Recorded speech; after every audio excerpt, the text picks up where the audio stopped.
प्रधानमंत्री मोदी आज इजरायल के एक अहम शहर हाइफा जाएंगे। हाइफा में वॉर मेमोरियल से भारत का खास रिश्ता है। हाइफा वॉर मेमोरियल से प्रथम विश्व युद्ध के उन भारतीय सैनिकों की यादें जुड़ी हुई हैं जो हाइफा शहर को जर्मनी और टर्की के सैनिकों को कब्जे से आजाद कराने में शहीद हो गए थे। प्रधानमंत्री मोदी इन्हीं भारतीय सैनिकों को श्रद्धांजलि देंगे।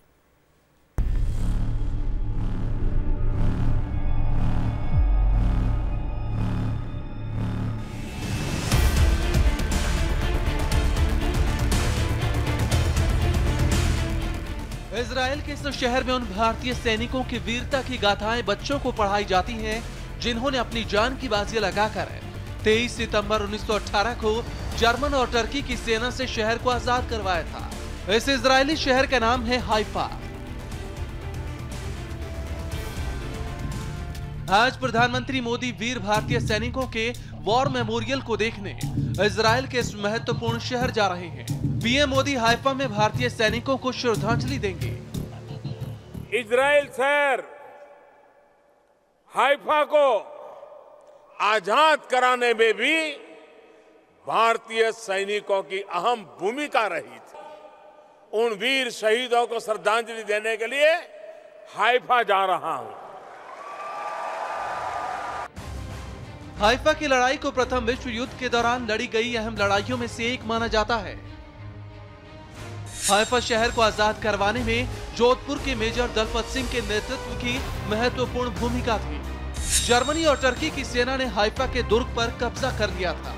ब्रिटिश सेना की तरफ से जोधपुर और मैसूर लांसर को हाइफा पर फिर से कब्जा करने की जिम्मेदारी सौंपी गई। मेजर दलपत सिंह के नेतृत्व में जोधपुर के सैनिकों ने जर्मन और टर्की सेना को पराजित कर किले पर कब्जा कर लिया। इस अहम लड़ाई में 35 अधिकारियों समेत 1350 सैनिकों को बंदी बनाया गया, लेकिन युद्ध में मेजर दलपत सिंह शहीद हो गए। प्रथम विश्व युद्ध की इस अहम लड़ाई की याद में भारतीय सेना हर साल 23 सितंबर को हाइफा डे मनाती है। भारत में भी इन शहीद सैनिकों की याद में दिल्ली में 3 मूर्ति स्मारक का निर्माण कराया गया था। वहां लगी 3 में से एक मूर्ति शहीद मेजर दलपत सिंह की है।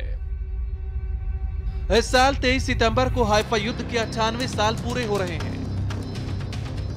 इजरायल ने इन सैनिकों की याद में हाइफा शहर में एक स्मारक बनवाया है। 2 साल बाद हाइफा युद्ध के 100 साल पूरे होंगे।